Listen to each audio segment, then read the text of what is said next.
Fala, galera! Olá, meu nome é Sandro Vital, professor de História Geral aqui no Colégio Nacional. Nós estamos aqui para falar um pouquinho, sobre a prova desse Enem. Algumas dicas, para a próxima prova do Enem. Então nós vamos começar aqui com uma questãozinha sobre as monarquias nacionais, as teorias absolutistas. Uma questão do próprio Enem de 2013, tá? Que fala aí, traz um texto do Hobbes. Então, falando sobre o Hobbes. Hobbes realiza o esforço supremo de atribuir ao contrato uma soberania absoluta e indivisível. Ensina que, por um único e mesmo ato, os homens naturais constituem-se em sociedade política e submetem-se a um senhor, a um soberano. Não firmam contrato com esse senhor, mas entre si. É entre si, entre os homens, que eles renunciam em proveito desse senhor, a todo direito e a toda liberdade, que são nocivos à paz. As grandes obras políticas de Maquiavel, do Chevalier. A proposta de organização da sociedade, apresentada no texto, encontra-se fundamentada na...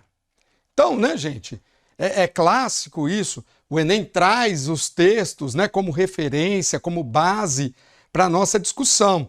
E aí, a partir do texto, nós vamos responder a questão. Então, nunca pode deixar de ler o texto, de prestar atenção, de identificar os pontos mais importantes que constam no texto. Tudo bem? Então, essa proposta de organização da sociedade que o texto apresenta, Então ele está falando da proposta do Thomas Hobbes, autor de Leviatã. Então, ela está fundamentada no quê? Letra A, na imposição das leis e na respeitabilidade ao soberano. Aí a gente volta aqui para o texto, É na imposição das leis. O soberano, de acordo com o texto, o soberano está impondo essas leis? Não, Olha o que o texto está dizendo. Que o contrato, do qual Hobbes fala, o chamado contrato social, não é um contrato entre o súdito e o soberano, entre o súdito e o senhor. Esse contrato é entre os súditos, esse contrato é entre os homens. Então não é o senhor, não é o soberano que está impondo esse contrato, certo? São os próprios súditos, são os próprios homens que, em troca de uma ordem, que em troca de uma paz, estabelecem um contrato onde eles renunciam a todo direito, a toda liberdade que seja nociva à paz. Então, esse termo aqui, imposição, está incorreto, certo? B. Essa organização está fundamentada na abdicação dos interesses individuais e na legitimidade desse governo. É o que a questão está trabalhando, Você tem, quando fala aqui, que o contrato é entre si. É entre si que eles renunciam, que eles abdicam dos seus direitos individuais. E é essa renúncia, essa abdicação que torna legítimo o poder desse soberano. Então, a letra B, responde aí a nossa questão. Tudo bem? O que está errado na letra C? A letra C fala alteração dos direitos civis. Não é alteração, É renúncia desses direitos individuais. Tudo bem? E aqui, quando fala em representatividade, esse monarca, ele não é um representante dos interesses desse súdito. A ideia é que os súditos renunciam dos direitos, inclusive o direito de representação, em nome da legitimidade desse monarca. A D, cooperação dos súditos, de novo, não é cooperação, a ideia de abdicar, de abrir mão, na legalidade de um poder democrático. Não é democrático, galera? Não é democrático. É um poder absoluto, tá certo? É o chamado absolutismo. E na E, mobilização do povo, né? Mobilização. Aqui, né, a ideia de mobilização fica incorreta, porque na verdade não está tendo uma mobilização, está tendo um pacto. E não é autoridade do parlamento, é autoridade do rei, certo? Aí eu quero aproveitar essa questãozinha para a gente lembrar um pouquinho, né, do processo de formação das monarquias nacionais, dessas teorias absolutistas, tá certo? Então vamos lá, né? Vamos aproveitar um pouquinho desse processo aí, tá? Bom, o Estado moderno, tá certo? O Estado moderno. Esse Estado moderno, vamos lembrar, ele começa o seu processo de formação lá no século XII, né? É a partir do século XII, tá? É a partir do século XII que nós vamos ter a formação das monarquias nacionais, dos chamados Estados modernos, que se caracterizam pela centralização do poder político, pela centralização do poder nas mãos do rei. Isso acontece num contexto de mudanças, né? De transformações que a Europa Ocidental estava vivenciando. Mudanças que estão relacionadas principalmente ao crescimento das atividades comerciais na região do Mediterrâneo. A formação dessas monarquias nacionais, desse Estado moderno centralizado, ela é resultado, né, de alianças que são baseadas aí, né, na troca de interesses, tá certo? Na troca de favores entre o monarca, o rei e esses grupos. Então, lá no século XII, a formação desse Estado moderno começa com a aproximação entre o rei e a burguesia.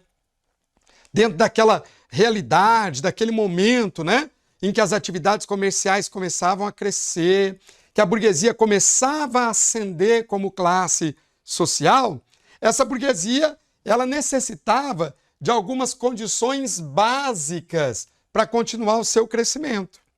Condições que seriam possíveis apenas dentro de uma estrutura de poder centralizado, né? Onde o rei implementasse isso. Então, que tipo de condições nós estamos falando aqui? Nós estamos falando da necessidade de uma unificação monetária, né? De uma unidade monetária, uma moeda que iria facilitar as trocas comerciais. Nós estamos falando da necessidade, né, de uma segurança para transitar nas diferentes rotas do reino, né, para que pessoas e mercadorias pudessem circular com maior facilidade. Então, a estrutura de um Estado centralizado significaria a presença de um exército permanente, com a tarefa de gerar essa segurança, né? Então a burguesia, ela começa a se aproximar do rei, né? E apoiar essa centralização do poder nas mãos do rei, em troca do rei garantir essas condições básicas. Agora, lógico, se a burguesia consegue se aproximar do rei, é porque o rei também tem interesse nesse processo, né? Qual é o interesse do rei? Para montar essa estrutura, né, de um Estado mais centralizado, esse rei ele vai ter a necessidade, então, da montagem de uma burocracia administrativa, um corpo de funcionários que vai ajudá-lo nessa administração, a montagem de um exército, né? E estabelecer essas condições gera custos. Então, quando o rei, né, se aproxima da burguesia e cria condições para que as atividades dessa burguesia cresçam, se desenvolvam, é porque o rei está tendo algum tipo de benefício com isso, né? Ele está pensando no quê? Nos impostos que vão ser pagos por essa burguesia, nesses impostos que vão custear, que vão financiar essas despesas do Estado, né? Não só despesas com burocracia, com o exército, mas também as despesas que vão ser geradas por uma corte. Tudo bem? Então, a aproximação, né, ela não é gratuita, tá certo? Não é porque o rei é bonzinho ou porque a burguesia que é boazinha, não. Você vai ter aí uma troca de interesses. Agora, o que é interessante? Lá no século XII, essa aproximação, né, significaria fortalecer o poder do rei. E aí, fortalecer o poder do rei, em contrapartida, significava diminuir o poder da nobreza feudal, diminuir o poder da igreja. Então, lá naquele momento inicial, século XII, esses setores, né, que a gente vai chamar aqui de nobreza, então os nobres, os membros dirigentes da igreja, eles não são muito favoráveis a essa aproximação, não. Eles se opõem. Por quê? Porque essa aproximação significa para eles uma perda de poder. Quando que essa nobreza, e aí de novo, aqui eu estou incluindo os nobres proprietários de terras e a igreja. Quando que essa nobreza vai começar uma aproximação maior com esse rei? Ou seja, participar dessa estrutura do Estado. Essa nobreza vai começar esse processo no século XIV, né? Século XIV, século XV, quando a Europa Ocidental está vivenciando uma grave crise. A Europa como um todo, né, vivenciava uma grave crise, que no caso do Ocidente representava a própria crise feudal, né? Então, essa nobreza, ela passa a apoiar essa centralização de poderes nas mãos do rei, em troca do rei, né, garantir a manutenção dos privilégios. Então, o que é a ideia? A nobreza aqui, ela está fazendo uma opção. Ela está abrindo mão desse poder, né, direcionando esse poder ao rei, mas em troca, os privilégios que ela tinha dentro daquele mundo feudal seriam mantidos pelo Estado. Que privilégios eram esses? Vocês lembram? Isenção de impostos, né? Isenção de impostos, o direito de propriedade da terra, né? Os direitos de participação política. Então, dentro do Estado moderno, esses setores da nobreza vão manter esses privilégios em troca de apoiar o rei. E qual que é a importância do apoio do rei? É que o apoio da nobreza, que esteve à frente do poder, que sempre exerceu esse poder, vai dar essa legitimidade ao poder real, né? É aquela ideia assim, falando de forma bem simples. Eu sou um camponês que estou acostumado a obedecer às ordens do meu senhor. Se o meu senhor se submete às ordens do rei, né, isso significa que eu também vou ter que me submeter. Se o meu senhor reconhece o poder do rei, quer dizer, o poder desse rei é legítimo, então eu também vou reconhecê-lo. Essa é a grande questão que está envolvida aqui. Certinho? Então, esse processo começa lá no século XII e esse Estado vai se consolidar ali, né, a partir do século XIV, século XV. Isso vai variar de um país para o outro, né? E aí essa consolidação caracteriza o quê? A formação do chamado Estado absolutista, né? Então, o Estado Nacional absolutista. E aí, para a gente lembrar rapidão, né? Nesse contexto, nós vamos ter aí os teóricos, né? Que discutem, que buscam justificar ou explicar esse poder absoluto do rei. Então, a questãozinha que a gente fez, né? Ela traz aí a palavra do Thomas Hobbes, autor de Leviatã. Nessa obra, Leviatã, né? O Thomas Hobbes, tá certo? Ele vai trabalhar a teoria do direito divino? Não. Ele vai trabalhar o que a gente chama de teoria do contrato social. Tá certo? O que a questão dizia lá? O poder real é resultado de um contrato, né? Um contrato estabelecido entre os súditos e que vai garantir o poder do rei, né? Onde os súditos abrem mão dos seus direitos, abrem mão da sua liberdade em troca da garantia da paz. Jacques Bossuet, autor da teoria do direito divino dos reis, né? Qual que é a discussão? O poder do rei representa a vontade de Deus.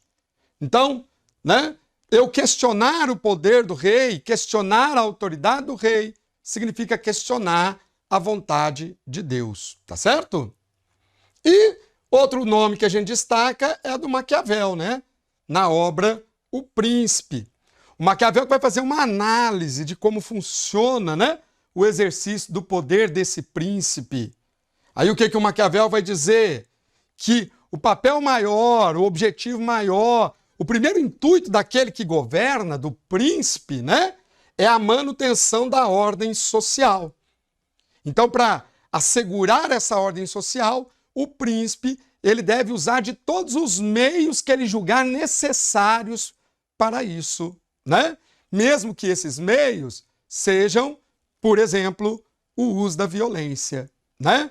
Então, que esse governante, o verdadeiro príncipe, é aquele que vai conseguir identificar, né, qual é o meio a ser aplicado, utilizado em busca da garantia dessa ordem. Então, esses são os principais teóricos aí, né, dentro desse absolutismo. Beleza? Bom, além dessa questãozinha, eu trouxe também, né, uma questão falando aí do renascimento comercial, tudo bem? Do renascimento comercial e urbano, fenômeno que acontece, né, ali no século XII, XIII principalmente, né? É onde você vai ter uma concentração maior desse fenômeno, tá? Então, falando do renascimento comercial urbano, nós estamos falando principalmente dos séculos XII e XIII. O renascimento aqui quer dizer o quê? O crescimento do comércio, o crescimento das cidades, tá? Renascimento não quer dizer que o comércio e as cidades estão nascendo de novo, porque eles não tinham acabado. Houve uma redução, né, na Alta Idade Média. Então aqui, na chamada Baixa Idade Média, essas atividades voltam a crescer. Quais são os fatores que explicam esse crescimento, né? O primeiro, a liberação das rotas de comércio, né? Um maior acesso, uma facilidade no acesso a essas rotas comerciais, principalmente as rotas do Mar Mediterrâneo e do Mar do Norte, né? Isso aqui vai acontecer por conta das cruzadas, certo? O aumento da produção de excedentes a serem comercializados. Isso aqui começou lá no século IX, né? Com o crescimento da população nos feudos. Então você vai ter mais excedentes a serem vendidos. O crescimento das cidades, né, que não produzem o básico, então vão necessitar de adquirir através do comércio. E como a gente falou agora mesmo, a formação das monarquias nacionais, que vão promover, entre outras coisas, a unificação monetária e a segurança necessária ao comércio. Então, naquele contexto que a gente discutiu das monarquias, está ocorrendo esse renascimento. Então, falou, galera, muito obrigado e até a próxima.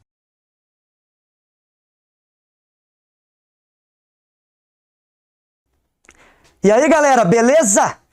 Professor Délcio, História, diante de um local histórico para a história contemporânea, não só da Alemanha, mas, enfim, da Europa, do mundo ocidental, do mundo, se você for pensar na Guerra Fria, né? Estou aqui numa linha, olha só que massa, ela fica no chão da cidade de Berlim, localizada onde ficava até 1989 o famoso, alguém sabe o nome? Muro de Berlim, galera, isso mesmo, tá? Lá em Berlim tem essa linha demarcando, olha que interessante, onde ficava o muro, tá? De modo que eles procuram preservar ali a história, procuram preservar a memória, tá? De um muro que foi construído em 1961, durou até 1989, né? 28 anos, dividindo um povo irmão aí, ó. Ele foi construído ali por volta do dia 13 de agosto de 1961. Essa é uma história já bastante conhecida por vocês, com certeza. Qual que foi o motivo? Quem construiu, Dels? Quem construiu foi o governo da Alemanha Oriental, da RDA, República Democrática da Alemanha. Uma divisão que remonta lá ao início da Guerra Fria, lembra? Lá na década de 40, pós-Segunda Guerra. A Alemanha inicialmente foi ocupada pelas forças vitoriosas na Segunda Guerra Mundial, né? França, Inglaterra, Estados Unidos na sua porção ocidental, pela União Soviética, o Exército Vermelho na sua porção oriental. E chegou um ponto que ela se dividiu em dois países. E essa divisão se tornou um dos grandes símbolos da bipolarização do mundo. E chegou um momento, em agosto, no dia 13 de agosto de 1961, que aconteceu isso que vocês estão vendo nessa foto, né? Aconteceu o que vocês estão vendo nessa imagem. O governo da Alemanha Oriental, socialista, decidiu construir um muro, decidiu adotar, digamos assim, uma solução bem prosaica, né, bem vulgar, para conter o deslocamento de pessoas. Esse era o objetivo. Tá? Por que construiu o muro? Para impedir aqueles alemães que cruzavam para o outro lado de Berlim e dali pegavam um voo e iam parar lá em Paris, iam parar na Alemanha Ocidental, iam parar na Holanda, conseguiam driblar a cortina de ferro. Então ergueram um muro, que foi reforçado por cercas, que foi reforçado por todo um sistema de vigilância, que dividiu um mesmo povo, como eu disse, por 28 anos, tá vendo? Cortando ali o centro da cidade de Berlim, tá? Dividindo praças em duas, impedindo o acesso a locais históricos da cidade, igrejas, por exemplo, tá? Prédios públicos ali no centro, enfim. Tá? E em 1989, essa é inclusive uma das primeiras memórias que eu tenho como pessoa. Eu era uma criança em 89, naturalmente, né? E eu lembro de ver na TV as pessoas quebrando esse muro. Claro que na época eu não entendia o motivo, mas o motivo é o próprio fim da Guerra Fria, né? A própria falência da União Soviética, dos países satélites à União Soviética, né? Entre eles a Alemanha. Tá? Então o muro cai ali no dia 9 de novembro de 89, diante de um período de muitas transformações no leste europeu e tal. E essa discussão, ela cai direto no Enem, aparece muito nos vestibulares, porque afinal de contas, foi um dos grandes acontecimentos, vamos falar a verdade, né, do mundo contemporâneo. Sem dúvida alguma, um dos acontecimentos, galera, vamos colocar nesses termos, fundador do que nós chamamos de nova ordem mundial. Né? Geralmente quando eu pergunto para os alunos, quando que começou a nova ordem mundial? Aí eles vão apresentando e geralmente a maioria ali fala, queda do Muro de Berlim. Esse é um dos eventos. Qual que é o outro evento importante aí? A própria queda da União Soviética, que aconteceu um pouco depois, em 1991. Tá? Esse período que vai aí de 89 até 1991 foi um período de muitas manifestações no leste europeu. E aqueles países do leste europeu, eles vão fazendo transições para regimes pós-socialistas, né? Vão abandonando o socialismo, aquela influência soviética. Isso acontece na Polônia, isso acontece na Romênia, de uma forma até mais traumática, até mais violenta. Isso acontece na Bulgária, na Hungria e também na Alemanha Oriental, onde a queda do muro foi o grande símbolo. Em 1990, houve a reunificação alemã, um outro símbolo do nascimento da nova ordem mundial. E esse movimento de mudanças entrou para as fronteiras da União Soviética propriamente dita. Tá? E ela foi se desmembrando a partir de 91, beleza? Já a partir de 1990 ali, começam alguns movimentos. E aqui nós temos um exercício que apareceu no Enem, em 2017, um exercício relativamente recente, que fala disso. Mas ele fala mais do que isso. Olha que interessante. Vamos primeiro ler o texto aí. Pedaços grandes e pequenos do Muro de Berlim encontram-se hoje em todos os continentes. A Fundação Federal para a Superação da Ditadura, que está se referindo a um órgão na Alemanha e tal, encontrou pedaços do muro em 146 lugares em todo o mundo. Deve existir mais metros do muro nos Estados Unidos do que em Berlim. Qual que é a discussão que ele está levantando aqui? A discussão é, primeiro, o Muro de Berlim, ele foi completamente derrubado? Ele foi completamente destruído? Não. Olha essa parte aqui, galera. Ainda tem muitos memoriais, muitos museus, né, que trazem pedaços do Muro de Berlim, como vocês podem ver aí. Ó. Isso aqui é um museu que fica na cidade de Berlim, um memorial, na verdade, que ainda tem partes do muro de pé. Um outro espaço lá é chamado de East Side Gallery, onde tem a famosa pintura do beijo, olha, que mostra o líder soviético, né, Leonid Brezhnev, deixa eu voltar aqui que apagou, aí ó, Leonid Brezhnev, dando um beijo no líder da Alemanha Oriental, o Erich Honecker.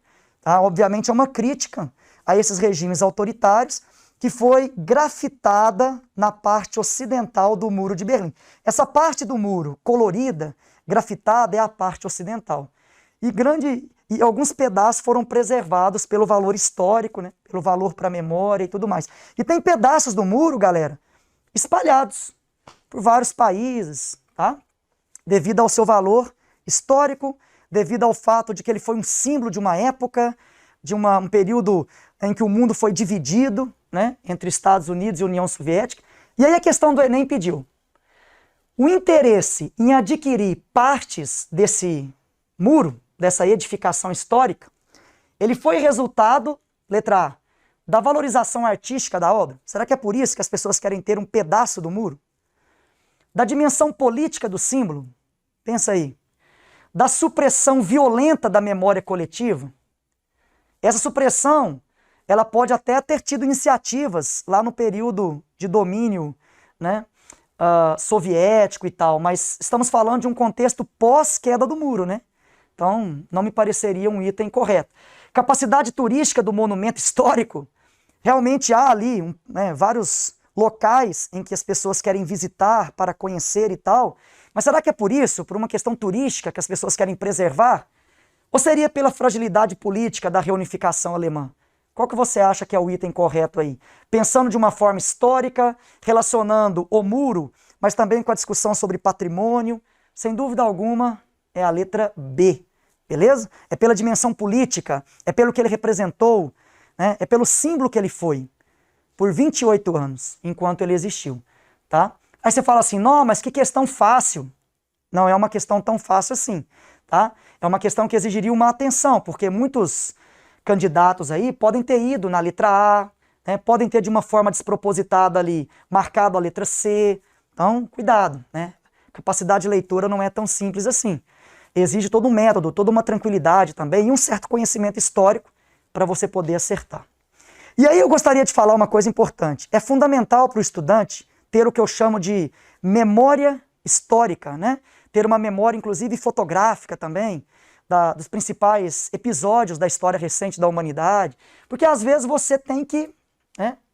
Você é exigido nesse conhecimento no vestibular. Olha só, essa imagem, por exemplo. Alguém aqui faz ideia de qual conflito, qual contexto, qual país ela trata? Essa é uma das fotos mais famosas da história. Vou te dar uma dica. Ela é de 1972. Essa série de imagens são de 1972. É uma série de fotografias onde nós vemos crianças, né, correndo desesperadamente. Ó. Lá no fundo dá para você ver uma fumaça, provavelmente aconteceu um bombardeio. Uma dessas crianças acabou se tornando muito famosa, essa menina, cujo corpo ele está sendo consumido pelos gases incendiários que eram lançados pelos Estados Unidos e pelos governos aliados, como o Vietnã do Sul, durante a famosa Guerra do Vietnã. Um outro episódio clássico da Guerra Fria, beleza? E que eu estou trazendo ele aqui para vocês a partir de uma foto. Porque essa foto, ela aparece muito no vestibular. Olha aí. Uma variação dela, inclusive a variação mais famosa, feita por um vietnamita chamado Nick Ut, retratando essa jovem, né, a Kim Phuc, num ato de desespero. Inclusive, a história dessa foto é que depois que ele registrou a imagem, ele levou ela no hospital, ela passou por várias operações, acabou sobrevivendo. Recentemente, inclusive, ela publicou um livro contando a história dela, A Menina da Foto. Então tem muita coisa, eu poderia ficar horas falando dessa imagem aí.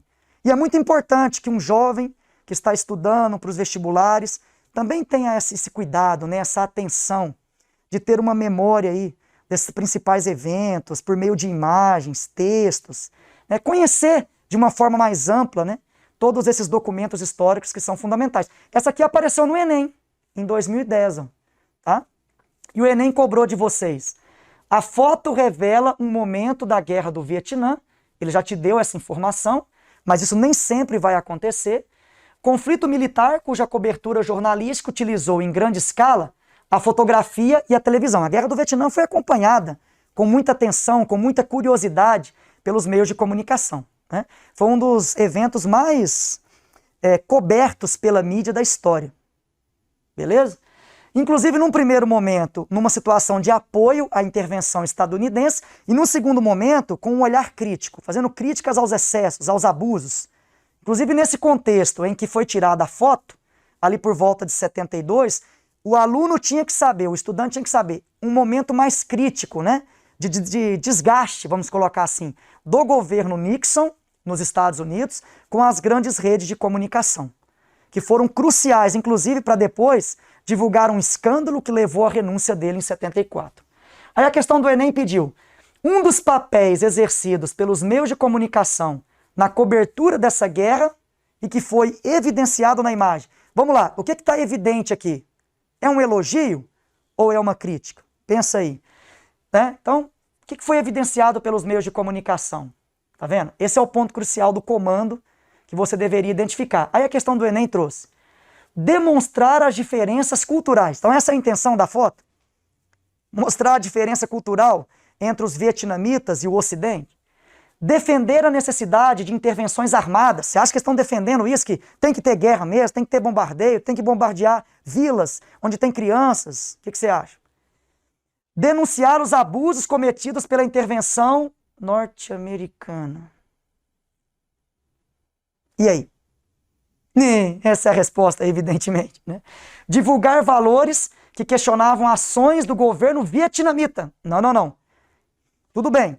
Quem provavelmente fez o bombardeio foi o Vietnã do Sul, mas apoiado pelos Estados Unidos. A crítica é a principal potência, né, aos Estados Unidos ali. Então, letra E. Revelar a superioridade militar dos Estados Unidos. De fato havia uma superioridade em termos tecnológicos, mas o que a guerra do Vietnã mostrou? Que isso não é suficiente. Quando o inimigo é muito bem organizado, utiliza de uma tática de guerrilha, conhece palmo a palmo do seu território, tem bons comandantes, boas estratégias de guerra, somente ter helicópteros não é suficiente. Ter fuzis melhores, isso não basta. A guerra do Vietnã mostrou que conflitos são muito mais complexos, né? E você não vence uma guerra apenas com suporte tecnológico. Precisa-se muito mais do que isso. E, na verdade, os Estados Unidos perderam também porque a própria população estadunidense começou a se manifestar contra a guerra.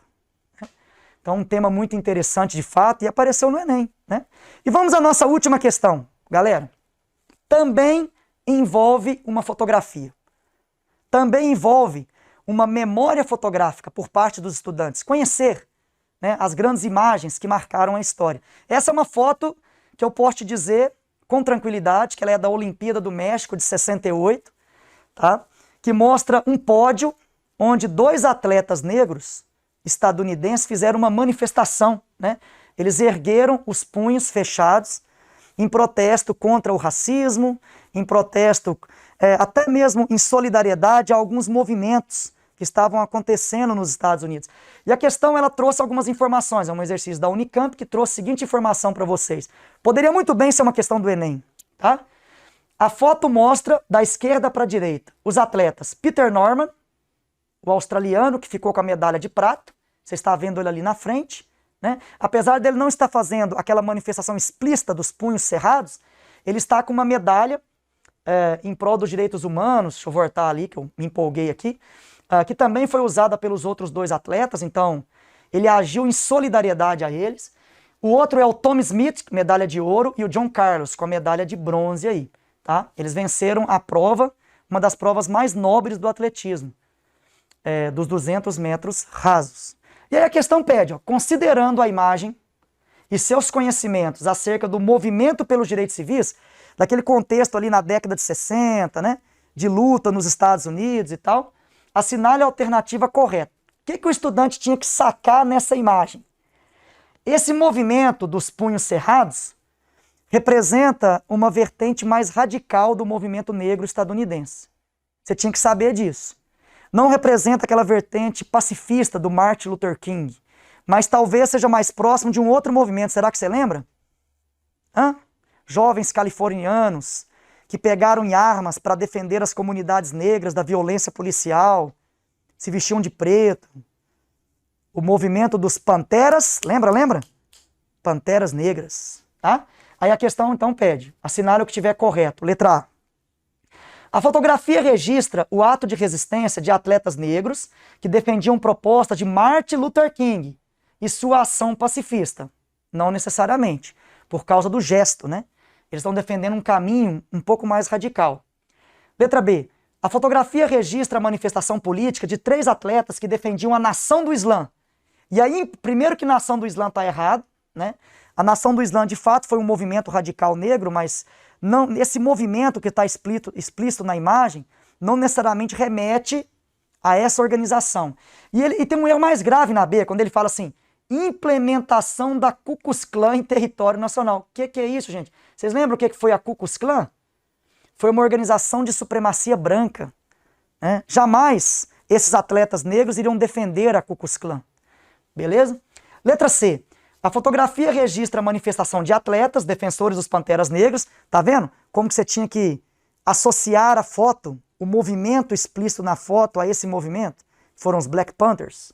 Então, e das ações violentas, se necessárias, porque na verdade era um movimento de autodefesa, né, para a conquista da igualdade racial. Então essa é a resposta. E a letra D, a fotografia registra a resistência de atletas e do Comitê Olímpico Internacional, que combatiam, primeiro que está errado, não é do Comitê Olímpico, aqui tem um erro grave, o Comitê Olímpico ele é contrário à utilização das Olimpíadas para fins políticos, né? Inclusive os atletas foram punidos, e o atleta que ainda continua utilizando as Olimpíadas para fins políticos, sempre há uma certa indisposição do Comitê Olímpico, então por isso você já poderia eliminar aí, tá certo? Beleza, galera? Dei algumas dicas aqui bacanas para vocês, muita atenção nos enunciados, muita atenção nessas grandes imagens que marcaram a história, sempre importante saber relacionar, né, imagens, textos com os seus respectivos contextos. Essas são as minhas dicas de hoje, muito obrigado, valeu demais! Abraço para todo mundo!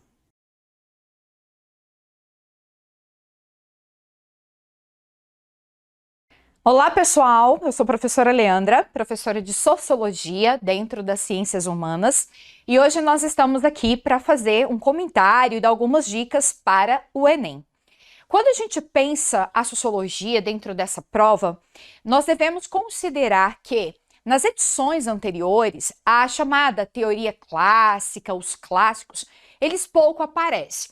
Uma estimativa com base nas edições anteriores, a gente tem, cobrando teorias do Durkheim, do Weber, do Marx, aparecem em menos de 10% das questões. Mas então, o que você deve priorizar para estudar em termos de sociologia para uma prova como o Enem? Bem, as dicas aqui, né, elas se reservam aquilo que mais aparece. E o que mais aparece são as discussões temáticas no campo da cidadania, da democracia, minorias, temas como intolerâncias, desigualdades, lutas sociais. Estes são temas que são bastante recorrentes na prova. Como forma de ilustrar como esse tema costuma aparecer, então a gente vai comentar aqui uma questão que apareceu na edição de 2017, que vai oportunizar aqui a gente comentar não só do ponto de vista, né, de algumas ideias relacionadas ao tema, mas também aqui algumas, né, estratégias que a gente pode utilizar quando a gente vai realizar uma prova no modelo Enem, certo? Bem, a questão aqui é a seguinte, né? Temos aqui um texto, lembrando que as provas do Enem geralmente têm esses objetos do conhecimento, textos, charges, e é muito importante a gente não ignorar, né, esses objetos. Inclusive, né, uma dica interessante é a gente, né, partir do comando da questão para saber o que exatamente, né, o texto está falando, porque isso já nos dá uma otimização do uso do nosso tempo, porque afinal de contas, né, uma prova tão longa quanto o Enem, nós precisamos ter algumas técnicas, né, de realização de prova, que creio que vocês ainda vão receber aí, tem outros, né, vídeos que vão trabalhar essa questão, tá? Então vejam só o que a gente tem aqui, né? O texto tem aqui uma citação, olha lá, né? E eu já coloquei em destaque, porque como acabei de comentar, isso é uma dica importante. Às vezes, né, a resposta da questão está sugerida no próprio, na própria referência bibliográfica, então é uma estratégia interessante da gente pontuar. Então veja, né, que temos aqui, né, uma citação do livro aí, ó, exatamente, né, Cidadania, um projeto em construção. A própria citação, então, já indica que a reflexão aqui em curso é de que existe determinados grupos que talvez não tenham seus direitos assegurados e, por isso, é um processo ainda em construção, beleza? Vamos ao que diz o texto. Olha aqui alguns destaques que eu acho que são importantes para nós. Veja, no Brasil, assim como em vários outros países, os modernos movimentos LGBT, lembrando, né, que essa é uma sigla bastante versátil e talvez se você for utilizar esse tema ou referir-se a essa comunidade numa prova como de redação, por exemplo, talvez o termo mais apropriado, reconhecido pela própria militância desse movimento, seja a utilização da expressão, né, da sigla LGBT, incluindo aí queers, né, e interseccionais, né, pessoas, portanto, intersex, ok? E A de pessoas assexuais e mais incorporando as demais identidades aí, tá bom? Representam um desafio às formas de condenação e perseguição social contra desejos e comportamentos sexuais anticonvencionais, associados à vergonha, a imoralidade, pecado, degeneração, doença. Falar do movimento LGBT implica, portanto, chamar atenção para a sexualidade como fonte de estigmas, intolerância e opressão. Bem, gente, vamos olhar para esse texto, porque afinal de contas é ele que é o nosso objeto do conhecimento para a gente fazer em si a questão. E aqui vamos, né, ponderar do ponto de vista sociológico algumas questões que são importantes. Se nós temos alguns grupos como a comunidade LGBTQIA+, que se enquadra dentro daquele conceito sociológico de minorias, já que minorias não necessariamente são grupos numericamente menores, então não é um conceito quantitativo, mas trata-se, né, de grupos que estão na relação com outros numa condição desproporcional, seja no acesso a oportunidades, direitos. Então, a comunidade LGBTQIA+, é uma minoria social. Do ponto de vista sociológico, é muito importante nós lembrarmos, já que o próprio texto diz que estigmas, intolerâncias e opressão, geralmente ali, né, são fonte da opressão, são causas, né, dessa falta de acesso à cidadania. E para a visão sociológica, a intolerância, né, o estigma, são fatos, são fenômenos sociais. Ou seja, nenhum de nós, fora da experiência social, somos indivíduos que nascemos intolerantes. Então, isso é uma construção social. E se isso é uma construção social, a partir dos códigos vigentes, dos valores vigentes dentro de uma cultura, dentro de uma época histórica, então isso pode acabar, né, essas representações, essas visões de mundo construídas socialmente, a depender de quais são elas, podem colaborar para que um grupo possa discriminar outro, não é mesmo? E por isso, acabando desse modo, afrontando a dignidade da pessoa humana, que é um princípio dos direitos humanos. Afinal de contas, na construção moderna da noção de cidadania, hoje é unânime a construção, a ideia de que todos os seres humanos são iguais em direito e, portanto, ninguém pode sofrer discriminação de nenhum tipo, seja em função da sua sexualidade, da sua condição de classe, da sua condição étnica, de gênero, entre outros traços identitários. Bem, se a intolerância é uma construção social, é válido lembrar que, nesse caso, a comunidade LGBT, como uma comunidade que pertence ao chamado universo das minorias, né, também é alvo, né, de discursos que foram construídos historicamente e que têm consequências, né, no não acesso, nesse caso, aos seus direitos, beleza? Então, né, estou aqui reiterando, por exemplo, como certos discursos religiosos, principalmente com o avanço da era cristã, do cristianismo, a ideia, né, da homossexualidade, principalmente, passa a ser vista como um comportamento, né, degenerado moralmente, por exemplo. Mas é válido lembrar que nas culturas antigas, como lá na Grécia, por exemplo, na cultura greco, né, romana, a relação, né, afetiva, aquela que era verdadeiramente significativa naquelas culturas, era exatamente a relação homoafetiva.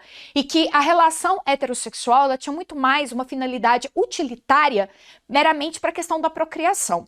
Nós não estamos aqui, evidentemente, né, criando um elemento de julgamento se é certo ou errado, porque não é isso aqui o papel. O papel aqui da sociologia é apontar de que houve uma ressignificação do que é normal, do que não é normal, né, do campo da história e do campo da cultura. E que a religião, de certa maneira, acabou colaborando para essa mudança no modo como a sexualidade das pessoas passaram a ser vista historicamente. Mas é também válido destacar que no campo da ciência, e que depois, né, lá em meados do século XX para cá, os estudos mais apurados dessas correntes ditas lá no final do século XIX, início do século XX como ciências, mas que depois se descobrem que elas são, na verdade, pseudociências, né?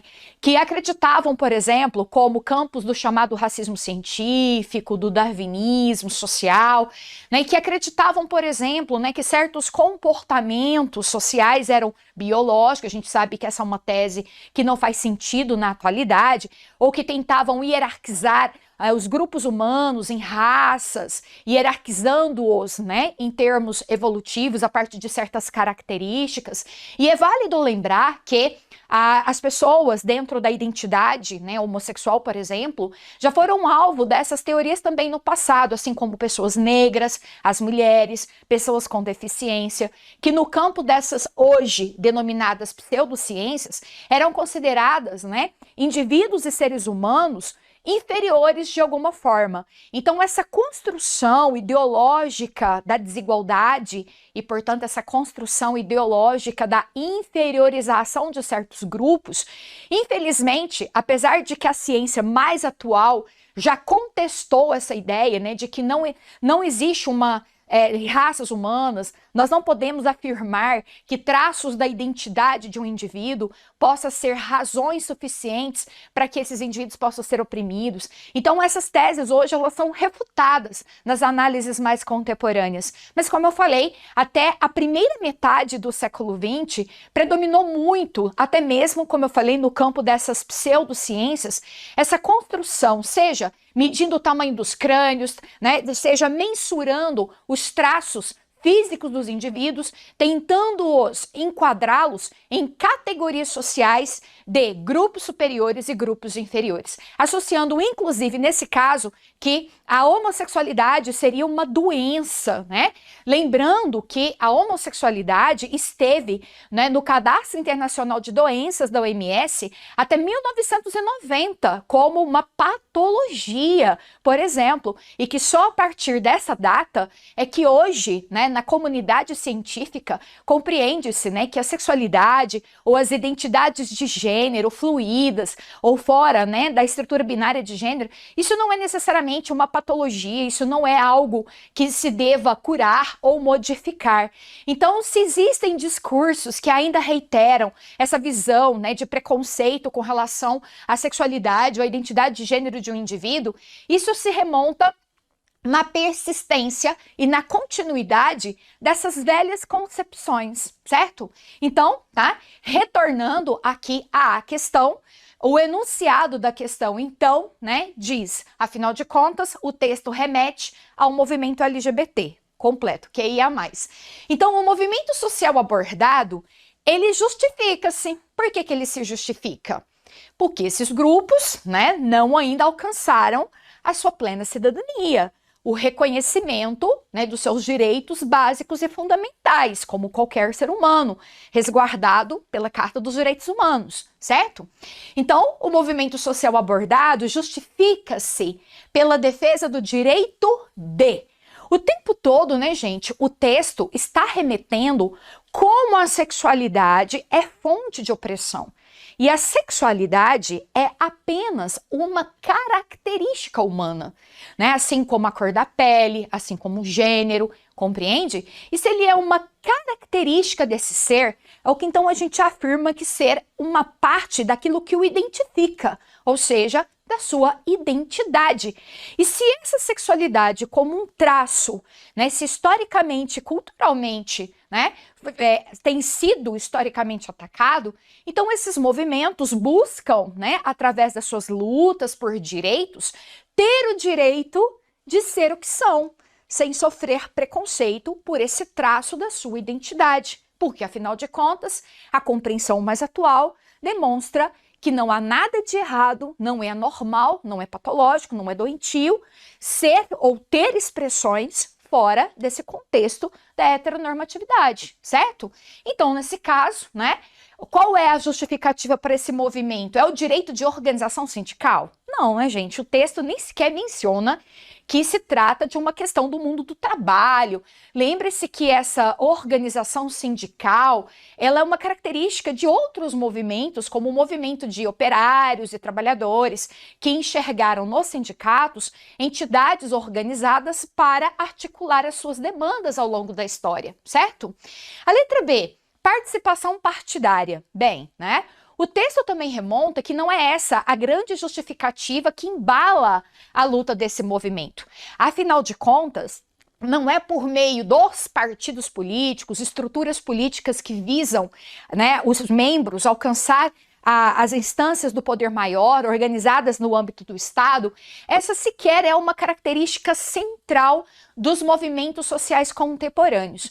Apesar de que os partidos políticos podem ter dentro deles plataformas, pautas que estão ligadas às demandas dessas minorias, os movimentos identitários, como o movimento LGBTQIA+, não têm, na participação partidária, a principal estratégia de articulação de suas lutas, certo? Daqui a pouquinho a gente vai finalizar. O fato desse distanciamento e não ser essa a principal estratégia é inclusive uma característica dos chamados novos movimentos sociais, ok? Na sequência, né, justifica-se pelo direito da manifestação religiosa? Bem, o texto também não remete a isso. Aliás, em alguns casos, conforme vimos, se certos discursos com base na religião pode também ser fonte da estigmatização, então uma das lutas deste movimento se justifica exatamente no sentido, né, de ressignificar a própria visão que a religião tem dessas próprias identidades, beleza? Bem, negando, por exemplo, visões sobre cura, né, de uma sexualidade fora da convencional, beleza? Bem, na letra D, né, é um movimento que se justifica pelo direito de formação profissional, não é bem por uma questão de acesso ou não à profissionalização que justifica a demanda maior deste movimento, certo? Então, tudo nos leva a crer, como trata o texto, a sexualidade como um traço da identidade, que é fonte de estigma e de opressão. Então, esse movimento se justifica pelo direito de afirmação desta identidade. Afinal de contas, a sexualidade já não é mais percebida como, né, como algo nem do campo das ciências, já que essas teses do passado hoje são encaradas como pseudociências, como algo que é desviante ou degenerado. Então, ninguém pode sofrer preconceito por esse traço da sua identidade. A sexualidade é apenas uma dimensão da condição humana e ela é multifacetada, certo? Bem, para finalizar aqui a nossa dica, já que no início aqui da minha fala eu afirmei, né, que lutas sociais, luta por direitos é um tema bastante presente dentro, né, da prova como o Enem. Então, fazendo aí relação com o que eu comentava anteriormente, é válido destacar então que o movimento LGBTQIA+, que se justifica principalmente por essa luta identitária, da afirmação dessa identidade, isso compõe um conjunto maior de movimentos sociais que se encaixa dentro de uma categoria de análise dentro da sociologia denominada de novos movimentos sociais. Bem, o que os novos movimentos sociais Qual é o foco deles? Qual é a principal característica desses movimentos? Vocês se recordam? Fica aqui a dica. Essa expressão novos movimentos indica uma mudança no estudo dos movimentos sociais que ocorrem no campo da sociologia, principalmente a partir da década de 60 e 70, quando no mundo houve uma eclosão. Não que esses movimentos estão surgindo aí, mas eles estão ganhando uma grande efervescência. Não só, né, os movimentos, por exemplo, LGBTQIA+, né, o marco desse movimento, a revolta de Stonewall, por exemplo, que ocorre no final da década de 60, mas a marcha pelos direitos civis dos negros, né, os movimentos de contracultura, movimento hippie, movimento feminista, né, os movimentos estudantis, principalmente atuando contra regimes autoritários em curso naquele momento, incluindo aí o Brasil. Então, o final da década de 60, 70 é um momento histórico marcado por muitas lutas e que não tinham necessariamente foco nas discussões do mundo do trabalho, não tinham foco exatamente na questão da luta de classes. Movimento esse, né, caracterizado, ou pautas caracterizadas principalmente pelo movimento dos trabalhadores. Afinal de contas, com a consolidação do capitalismo e o avanço da industrialização, as condições precárias de trabalho e a articulação dos trabalhadores fez com que esses movimentos, né, de trabalhadores se tornassem mais claros a princípio, chamando a atenção primeiramente das análises sociológicas, mas com essa eclosão de movimentos, certas contradições e opressões de ordem cultural, simbólica, principalmente dada, né, pela experiência da Segunda Guerra, as atrocidades associadas ao regime nazista, que vai perseguir indivíduos com base em expressões da sua identidade, focada em questões ideológicas, né, de pureza racial, por exemplo. Então tudo isso chama a atenção dos estudiosos no campo da sociologia de que era preciso novas categorias de análises de movimentos que não estavam focados na luta de classe, mas que estavam focados em questões culturais e simbólicas. Por isso, assim, eles são denominados novos. E o foco desses movimentos são as questões identitárias, como que traços da identidade de um indivíduo, em função de valores culturais, de valores, né, que estão nas percepções e nas representações sociais de uma sociedade, são fonte de discriminação, de estigmatização. Então, por isso que quando a gente pensa, né, exemplos desses movimentos chamados novos ou contemporâneos, não só, né, um movimento aí LGBTQIA+, mas um movimento feminista, movimento negro, movimento indígena, são, né, dentro dessa categoria. Mas os novos movimentos sociais, eles também trazem luz para demandas que são contemporâneas, né? Na medida que o processo de urbanização foi se acelerando, que o modo de vida passou a estar centrado nas relações urbanas, então surgiram problemas como déficit habitacional, necessidade de serviços, né, sociais, como transporte, né, além de moradia, educação. Então isso vai fomentar, por exemplo, movimentos urbanos, né, que também se encontra dentro dessa categoria, chamados novos movimentos sociais. Veja, né, que o movimento de trabalhadores, né, sem teto, um importante movimento social aqui no Brasil, que é uma luta por moradia, é um desdobramento desses movimentos urbanos, certo? Assim como movimentos agrários, né, que lutam por uma democratização do acesso à terra, uma democratização fundiária, por exemplo, tá? Encontra-se também dentro dessa categoria. E aí, eu termino aqui ainda chamando a atenção que as demandas ambientais ou os efeitos da globalização, em que o mundo globalizado e a produção da riqueza nem sempre é partilhada e usufruída de uma maneira equilibrada entre o centro, né, do capitalismo e os países periféricos do capitalismo, fomentam discussões, por exemplo, anti-globalização, não que sejam contra a globalização, mas uma globalização depredatória que exclui e marginaliza. Aliás, nós estamos, neste momento, vivenciando, por exemplo, um evento muito importante, né? A COP26, que se torna um espaço em que se passa a ter necessidade de pensar o futuro da humanidade sobre questões ambientais, como isso impacta nas questões sociais e econômicas. Veja como você tem nesse evento um espaço de diálogo, de parcerias e que passam por transversalidades de temas, como pensar a questão ambiental, com as questões de direitos sociais, econômicos, etc. E por isso, né, os chamados novos movimentos sociais também são marcados por essa transversalidade de temas. Não é porque é um movimento feminista que dentro dele não há uma discussão sobre mulheres negras, sobre mulheres periféricas, trazendo transversalidades com outros movimentos, como o movimento negro, como os movimentos urbanos, por exemplo, certo? Por isso, né, eles são transversais, interseccionais. E num mundo tão conectado, marcado pela internet e a possibilidade mais fácil de intercâmbios e diálogos, há aí finalmente uma última característica desses novos movimentos sociais, que é o uso da cultura digital, que é outro tema muito comum de aparecer no Enem.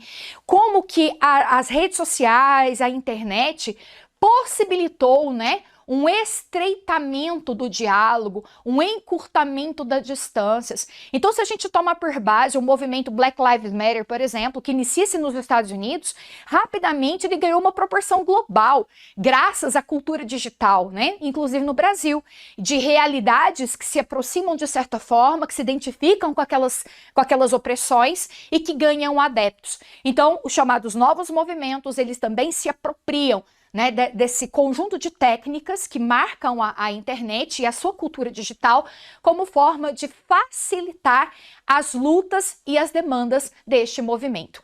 Conforme, então, vocês podem ver, né, por tudo isso que eu acabei de abordar, é que a questão da afirmação identitária não resta dúvida que trata-se de um novo movimento social e logo, né, essa luta por se afirmar na identidade para que essa identidade não sofra nenhum tipo de discriminação, não é só uma demanda legítima, mas uma demanda que, quando reconhecida, democratiza a sociedade e amplifica, né, o conceito de cidadania e a própria noção de cidadania. Beleza, pessoal? Fica aí a dica, uma excelente prova para vocês e um grande abraço. Até mais!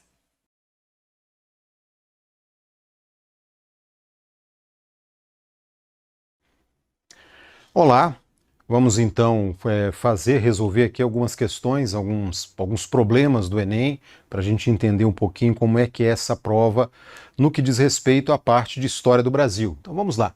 Temos aqui uma questão de 2020. Uma sombra pairava sobre as tão esperadas descobertas auríferas. A multidão de aventureiros que se espalhara por serras e grotões mostrava-se criminosa e desobediente aos ditames da coroa ou da igreja. Carregavam consigo tantos escravos que o preço da mão de obra começara a aumentar na Bahia, Pernambuco e Rio de Janeiro. Ao fim de 10 anos, a tensão entre paulistas e forasteiros, entre autoridades e mineradores, só fazia aumentar. E a pergunta é, no contexto abordado no início do século XVIII, a medida tomada pela coroa lusitana visando garantir a ordem na região foi o quê? Então está descrevendo aqui como estava a situação, é um trecho aqui de uma obra de história do Brasil, da Mary Del Priore, do Renato Venâncio, descrevendo um pouquinho como que era a situação de Minas Gerais do final do século XVII e início do século XVIII, quando foram descobertas as Minas Gerais. Então, os descobridores foram os paulistas, os bandeirantes paulistas, que chegaram lá com seus escravos indígenas. Logo depois começam a chegar novos aventureiros, né, muitos imigrantes vindos de diversas partes do Império Português, pernambucanos, baianos, vieram também açorianos, pessoas de Portugal, e que traziam consigo escravos africanos escravizados. E começam também a explorar as minas e disputar esse espaço de exploração do ouro com os paulistas, que eram os descobridores. Começa a haver uma certa desordem, né? Conflitos começam a surgir na região. E a pergunta é, qual foi a medida adotada pela coroa portuguesa para impor uma certa ordem na região das Minas Gerais? Em 1702, alguns anos depois, as minas foram descobertas em 1693, em 1702, a coroa portuguesa tomou uma medida importante, criou a Intendência das Minas e o Regimento das Minas. Nomeou um dos paulistas descobridores das minas, Manuel da Borba Gato, como intendente, foi o primeiro intendente, e o intendente se torna o representante da coroa portuguesa na região das Minas Gerais. Foi a primeira vez, então, que esse nome surgiu, região das Minas do Ouro, região das Minas Gerais, que corresponde mais ou menos, ainda não é a capitania das Minas Gerais, que só foi criada em 1720, é a região que corresponde mais ou menos aí à maior parte do território do atual estado de Minas Gerais. E ali, então, esse regimento das Minas, que foi dado, né, ao intendente das Minas naquele momento, estabelecia uma série de regras, uma série de leis criadas pela coroa portuguesa para a exploração do ouro. Por exemplo, o sistema de doação de datas, o pagamento do quinto, né, uma quinta parte da produção do ouro deveria ir para a coroa portuguesa, a exigência de um mínimo de 12 escravos por cada minerador para que ele recebesse uma data de ouro que correspondia a 900 braças pelas regras da época. Estabeleceu também regras para controle do contrabando, controle do extravio de riquezas exploradas na região. Então vamos ver aqui a alternativa que melhor tem a ver com o que nós falamos. Regulamentação da exploração do trabalho, não é essa a medida. Proibição da fixação de comerciantes, ao contrário, os comerciantes eram até estimulados a ir para lá para poder fornecer víveres para os mineradores no início do século XVIII. Fundação de núcleos de povoamento, isso aconteceu meio que naturalmente, né, à medida que as áreas de mineração foram sendo descobertas, arraiais foram sendo criados, posteriormente transformados em vilas. Portanto, isso não é uma medida da coroa portuguesa. Revogação da concessão de lavras, ao contrário, as lavras, que eram as áreas de exploração do ouro nas datas doadas pelo intendente, isso era estimulado, só assim a riqueza seria produzida e parte dela iria para Portugal. E, letra E, criação da Intendência das Minas. Então, a Intendência das Minas, esse órgão regulador a serviço da coroa portuguesa na cidade de Vila Rica, ele, portanto, a intendência e as ouvidorias nas cabeças de vila, essas foram as medidas tomadas pela coroa portuguesa para tentar controlar o processo de exploração e, ao mesmo tempo, impedir o extravio de riquezas e obter o pagamento dos impostos. Portanto, a letra E é a nossa alternativa correta nessa questão. Vamos à nossa questão seguinte, aqui uma questão mais sobre o período colonial. Fala sobre o absolutismo português. É uma questão, portanto, que passeia ali entre a história da Europa na Idade Moderna e a história da colonização do Brasil. Então vamos ler aqui o enunciado. A originalidade do absolutismo português talvez esteja no fato de ter sido o regime político europeu que melhor sintetizou a ideia do patrimonialismo estatal. Os recursos materiais da nação se confundindo com os bens pessoais do monarca. Então, falando aqui sobre características do absolutismo português. E a pergunta é, na colonização do Brasil, o patrimonialismo da coroa portuguesa ficou evidente em qual das seguintes situações? Primeiro, o que é patrimonialismo? Patrimonialismo é um conceito sociológico, foi criado por Max Weber ao estudar as sociedades da Ásia Oriental.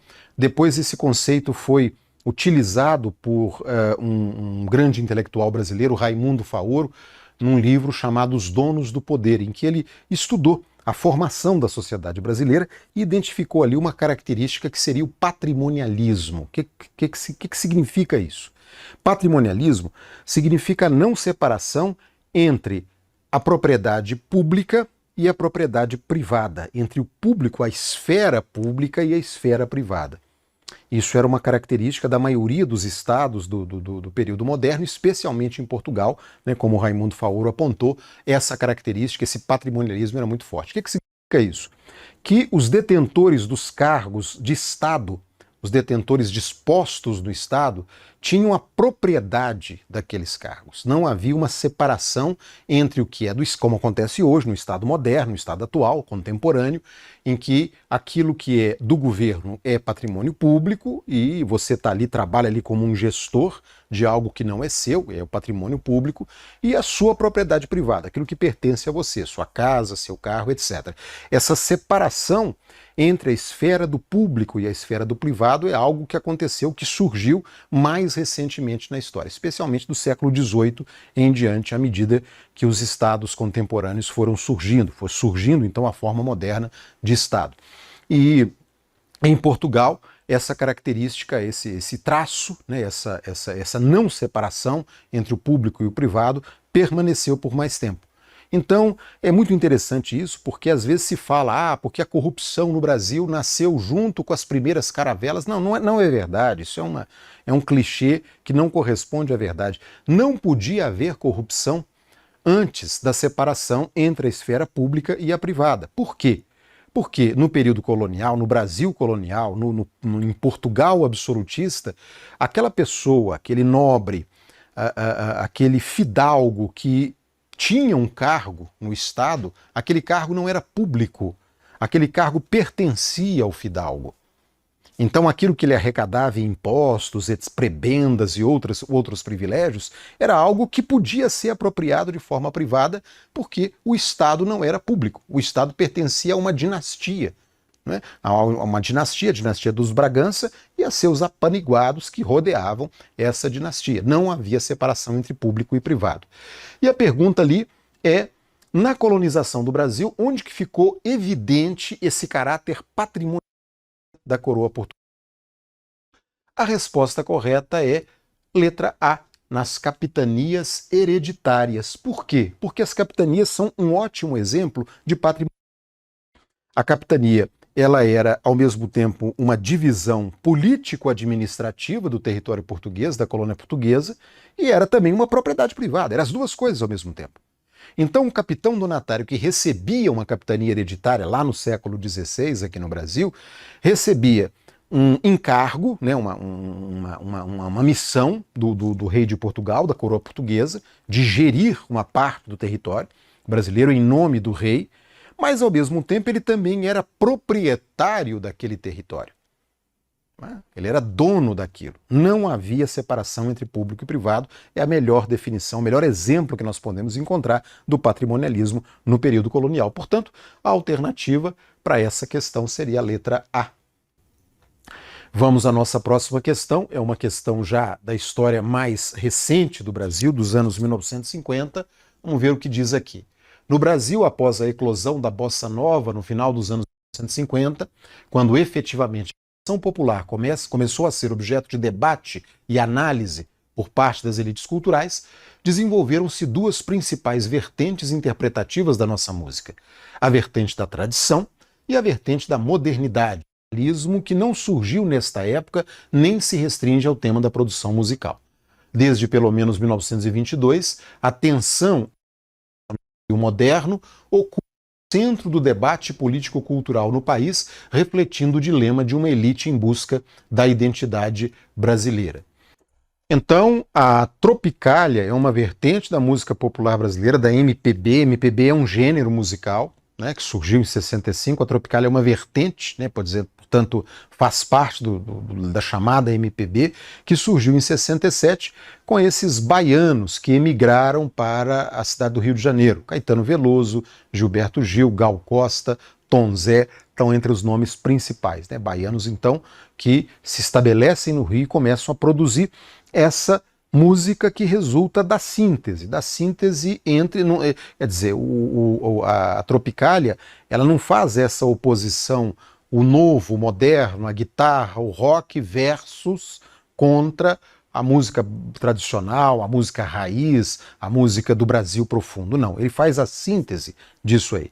Portanto, são música, baião cantado com guitarra elétrica, como faz o Gilberto Gil, ou então música nordestina gravada com acordes de rock and roll, como faz o Caetano Veloso. Enfim, essa síntese, que tem muito a ver com o modernismo, né? O modernismo faz isso. É o que o Mário de Andrade chama de antropofagia. A antropofagia é você engolir todas as influências e depois criar, a partir dessa digestão das influências, algo novo que resulta dessa mistura. É basicamente isso que faz a tropicália. Então vamos aqui analisar as alternativas. Qual manifestação cultural que nos anos 60 sintetizou esse dualismo entre o tradicional e o moderno apresentado no texto? Letra A, Jovem Guarda, releitura do rock anglófono com letras em português. A Jovem Guarda foi o primeiro pop brasileiro. A Jovem Guarda, ela fazia principalmente versões de músicas que já haviam alcançado sucesso em inglês, do pop internacional, e essas músicas tinham uma sobrevida no Brasil cantadas em português. Não faz essa síntese, né? A Jovem Guarda, ela é uma manifestação do pop, é o surgimento do pop brasileiro, mas não acontece essa síntese entre o tradicional, entre o Brasil profundo dos morros, do interior do Nordeste, com as influências mundiais. O samba-canção, combinação de ritmos africanos com tons de bolero. O samba-canção foi um subgênero musical, um estilo musical do samba que fez muito sucesso nos anos 40, 50, até mais ou menos ali o início da bossa nova, final dos anos 50, início dos anos 60. Samba-canção é isso, é o samba cantado em ritmo de bolero, mais lento, mais romântico, que fez grande sucesso, portanto não corresponde ao que está pedindo aqui o enunciado. A Tropicália, essa seria a alternativa correta, junção da música pop internacional com ritmos nacionais, né? Como eu disse, eu estava dizendo há pouco. Vamos ver as outras alternativas. Letra D, o brega, a mostra do dia a dia dos setores populares com temas românticos. A música brega, ou música cafona, como era chamada de forma até um pouco pejorativa, nos anos 70 principalmente, fez também bastante sucesso, até mais sucesso do que a MPB ou a Tropicália em termos de vendagem de discos e prestígio de artistas. O brega, ele surgiu na periferia das grandes cidades brasileiras. Portanto, é uma manifestação artística, musical, da periferia. É urbana, é uma música urbana, não é uma música rural, ela é urbana, romântica, que tenta fazer uma crônica do sentimento, daquilo que, da vivência cotidiana daquelas populações da periferia das grandes cidades do Brasil, né? A população mais pobre. Quase todos os artistas do brega eram de origem humilde, eram pessoas nascidas da periferia, eram pessoas dos subúrbios que alcançavam sucesso e cantavam para esse mesmo público de onde eles tinham vindo, né? O brega faz bastante sucesso nessa época, artistas como Odair José, Paulo Sérgio, né? O Marcos Mendes, né, da cadeira de rodas, enfim, fazem um sucesso até muito maior do que os outros artistas da música popular brasileira, da MPB. E letra E, cancioneiro caipira, retrato do cotidiano do homem do campo com melodias tristes. A música caipira é uma música que, lógico, todo o gênero musical brasileiro tem alguma influência de fora, mas a música caipira não busca essa síntese que o enunciado pede.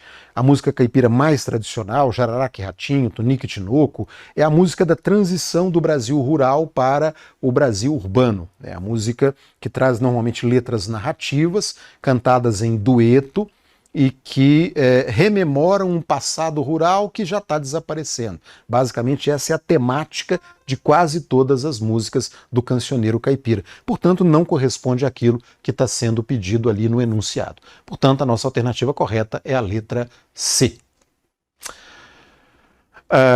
Vamos então para a nossa próxima questão. Nas cidades, os agentes sociais que se rebelavam contra o arbítrio do governo também eram proprietários de escravos.